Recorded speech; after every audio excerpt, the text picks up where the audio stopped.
Okay, this is the prereq assignment for pre-calculus. I'll try to do the first 20 problems here. Okay, so the first one just wants you to enter an equal sign if this is true. This is an identity, and if it's not. So if you were to multiply these out, you'd actually get 1/4 AB, which is not 1/2, so we would put an N there. If you multiply this out once again, you'd get a 1/4 in the denominator, so that's not true either. This one is true. If you multiply this out, right, order doesn't matter when you're multiplying. You can just do 1/2 times 1/2, that gives you the 1/4, and then A times B gives you the AB in the numerator. And the next one is the same thing, just written a little differently.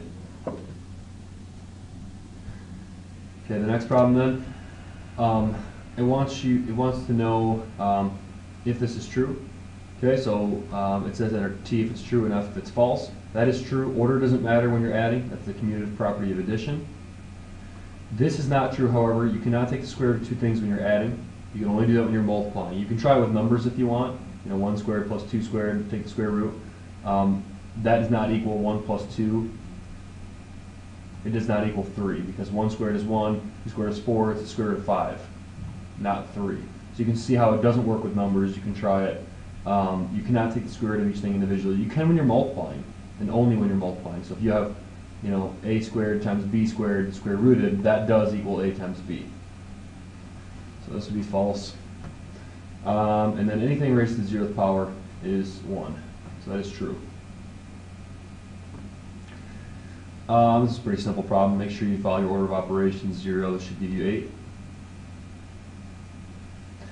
Okay, these ones, it wants to know if it's true or false for these. When you square this, you don't get this. There's the middle term. You have to FOIL, right? You will get this when you FOIL. I hope you guys remember how to FOIL. So I would say this is false. This is true. I would just try this one with numbers probably. Stick in 1 for x and 2 for y. And you get this, which obviously is not true. 1/3 is not equal to 1/2. Therefore, that's an F. Next one, if you distribute the negative sign, you get x minus y equals y. These would cancel. You get negative y equals y, which is not true. The next one's a little tricky. Square root of x squared equals x. Well, if you try with numbers, try sticking in -1 to both x here. -1 squared is +1, and the square root of +1 is 1. So you get 1 equals -1, which is not true. So if you can find one counterexample, then the equation is not true, so that's false. This one, if you try -1 and plug it in, it does work, right? If you try any negative number or positive number, you will get the same thing. This gives you +1, and so does this. So this would be true.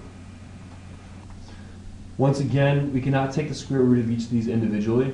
Only when you're multiplying can you do that. So this is not true. And the last one I would try with numbers as well. Try sticking in once again like a 1 for x and 2 for y, and you'll see that this is not true. You can add this up and get a common denominator, multiply the top and bottom by 2. And this gives you 3/2 on the right side, and on the left side you get 1/3, which is not true, so we would put a false there. Next problem wants you to enter in a u, an n, or an I. So for the first one, if you solve this, you get 6x equals 1 divided by 6. You actually get a solution, x equals 1/6. That means there's a unique solution there.